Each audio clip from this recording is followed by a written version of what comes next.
जय हिंद साथियों। इस वीडियो में भूकंप से संबंधित 20 क्वेश्चन हैं।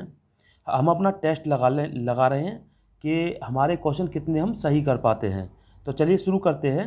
देखिए, इसमें पहला क्वेश्चन है, भूकंप के अध्ययन करने वाले विज्ञान को कहा जाता है। तो इसमें seismography, B option seismology, C option सिस्मोहाइट और डी ऑप्शन सभी। तो इसका जो सही आंसर है, और उसके लिए आपको 2 या 3 सेकंड का हम समय देंगे और उसके बाद हम ही उसका सही उत्तर आप लोगों को दे देंगे। तो अपना टेस्ट भी लगाते रहिए साथ साथ और सही आंसर भी प्राप्त करते रहिए। तो इसका जो सही आंसर है वो है आपका सिस्मोलॉजी। ठीक है, तो सिस्मोलॉजी पर टिक कर देंगे और चलिए आगे बढ़ते हैं। देखिए, इसका सही आंसर है सिस्मोलॉजी। दूसरा क्वेश्चन, भूकंप उत्पत्ति से पहले कौन सा गैस निकलता है? ए ऑप्शन है carbon dioxide, B option radon, C option sulphur dioxide और डी ऑप्शन जेडॉन। तो ये एक्स ही है। तो इसमें जो सही आंसर है वो लगाइए। देखिए, इसका जो सही आंसर है वो है रेडॉन। ठीक है, तो आगे चलते हैं। देखिए, इसका सही आंसर है रेडॉन। नंबर तीसरा है, अत्यधिक तीव्रता वाली भूकंप को मापा जाता है। Number A option seismography, number 2 मार्कोपोली, नंबर 3 प्लूटोनिक और नंबर 4 नन।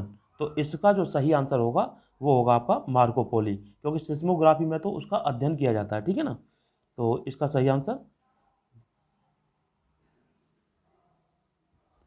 मार्कोपोली ये होगा। ठीक है,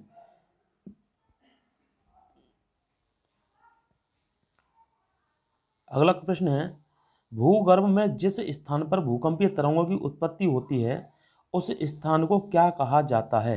देखिए, जहाँ भूकंप तरंगें उत्पन्न होती हैं उसको हम बोलते हैं भूकंप केंद्र।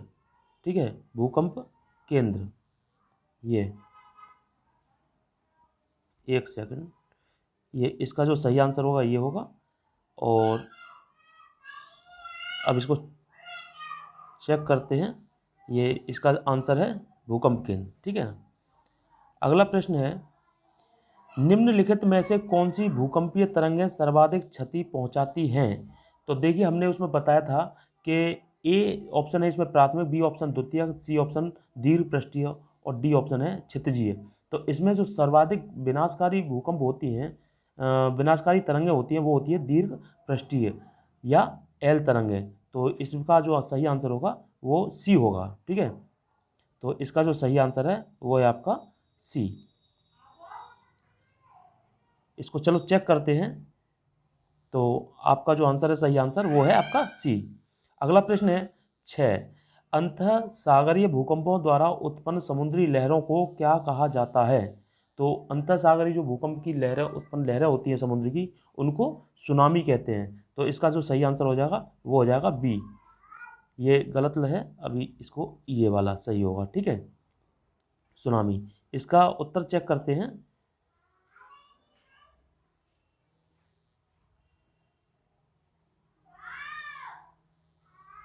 इसका उत्तर है सुनामी। अगला प्रश्न है प्रश्न नंबर 7, सुनामी। सुनामी किस भाषा का शब्द है? तो इसमें ए ऑप्शन है मैक्सिको, बी ऑप्शन जापानी, सी ऑप्शन पुर्तगाली और डी ऑप्शन चीनी। तो इसका ये पुर्तगाला लिखा है, ये जो गलत लिखा है यहाँ पे, इसको ये पुर्तगाली कर लेते हैं। ठीक है, तो ये जो है इसका जो सही आंसर हो जाएगा वो हो जाएगा आपका जापानी। ठीक है, तो इसको चेक करते हैं। यहाँ पर आंसर देखिए आपका बी सही है, जापानी। अगला प्रश्न है, किस देश में भूकंप से उत्पन्न विनाशकारी समुद्री तरंगों को सुनामी कहते हैं? तो इसमें A option German, B option Japan, C option Britain और डी ऑप्शन न्यूजीलैंड। तो इसमें आप बताइए। तो इसका जो सही आंसर है वो है आपका जापान। ठीक है, तो आगे बढ़ते हैं। सही आंसर जापान। अगला प्रश्न 9, तरल पदार्थों से होकर न गुजर सकने वाली भूकंपीय लहर कौन सी है? तो इसमें ए ऑप्शन है पी लहरें, मतलब पी तरंगें। दूसरा ऑप्शन बी जो ऑप्शन है वो है एल तरंगें, सी ऑप्शन एस तरंगें और डी ऑप्शन इनमें से कोई नहीं। इसमें हमने बताया था कि पी तरंगें ठोस और द्रव से होकर गुजरती है। एल तरंगें तीनों माध्यमों से होकर गुजरती हैं, जबकि एस जो तरंगें होती हैं वो द्रव और द्रव में होकर नहीं गुजर सकती, केवल ठोस में होकर गुजरती हैं। तो इसका जो सही आंसर हो जाएगा वो हो जाएगा आपका एस, यानी कि सी ऑप्शन। ठीक है, चेक करते हैं, तो इसका सही आंसर सी है। अगला प्रश्न, रिएक्टर स्केल का प्रयोग किसके किसके मापने के लिए किया जाता है?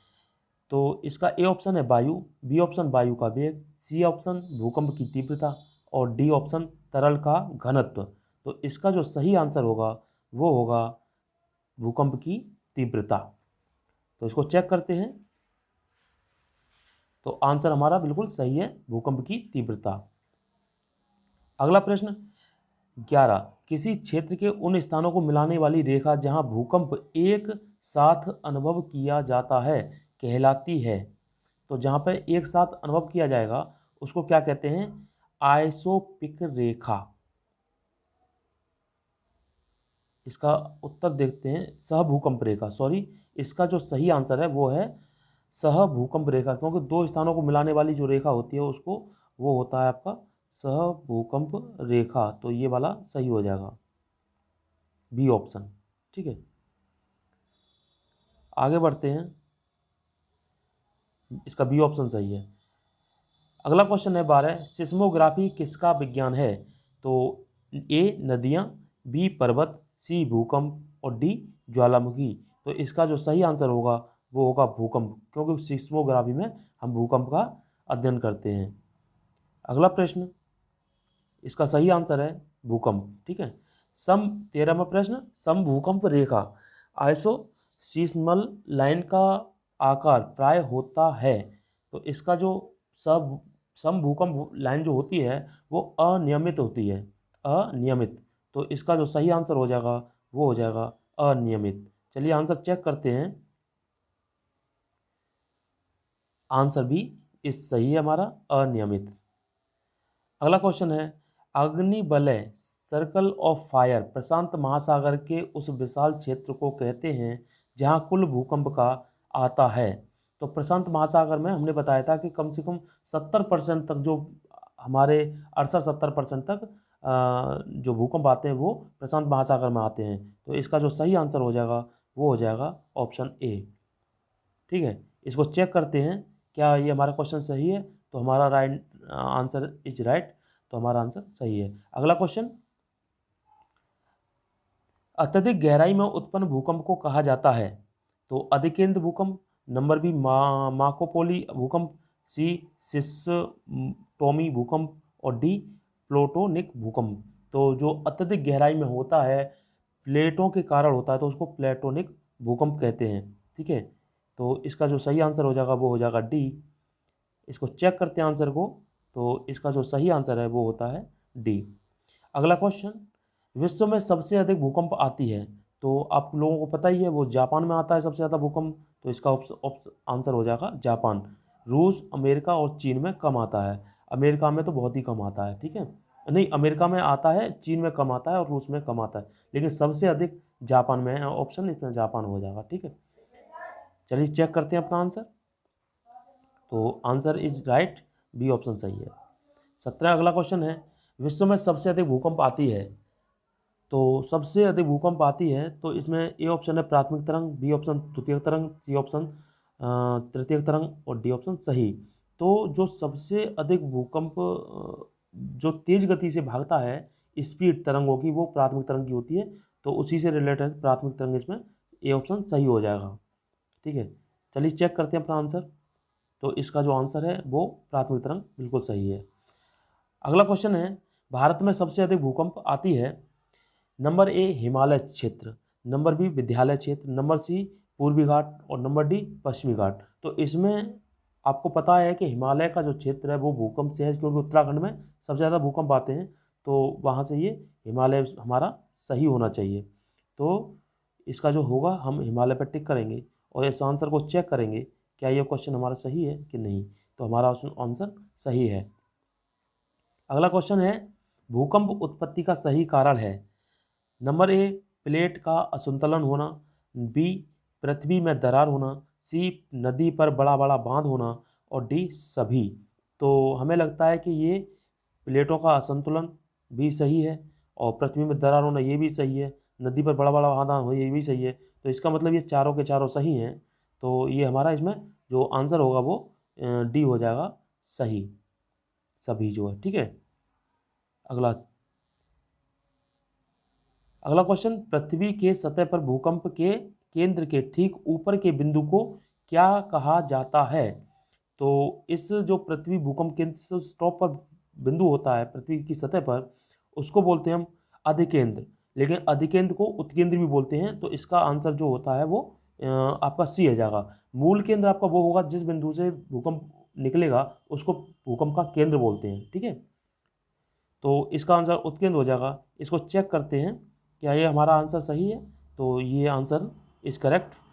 तो इस तरह आपके ये हमारे 20 सवाल हो गए हैं। अगर आपको ये वीडियो अच्छा लगा हो तो लाइक कमेंट शेयर अवश्य करें और हमारे चैनल को सब्सक्राइब कर लें, बेल आइकन को ज़रूर प्रेस कर दें। उससे होगा क्या कि आप लोगों को नोटिफिकेशन पूरी तरह से चला जाएगा और आप इजीली हमारी वीडियो को देख सकते हैं। और इसी तरह के वीडियो अगर आगे भी आते रहेंगे, कोशिश करेंगे कि आप लोगों को इसी तरह हर टॉपिक के 20-20 क्वेश्चन करीब लगभग आप लोगों को देते रहें, ताकि आपकी जो तैयारी है वो सटीक तैयारी। भूकंप के जो टॉपिक है इससे ज़्यादा कुछ नहीं पूछा जाएगा। अगर ये आप 20 क्वेश्चन आप इन्हें पूरा कर लेते हो तो मुझे लगता है कि आप भूकंप से कोई भी टॉपिक एक प्रश्न तो आएगा ही आएगा और आपका एक क्वेश्चन अच्छा खासा एग्जाम में आप पुटअप कर सकते हैं। ठीक है, तो इन्हीं शब्दों के साथ जय हिंद, जय भारत।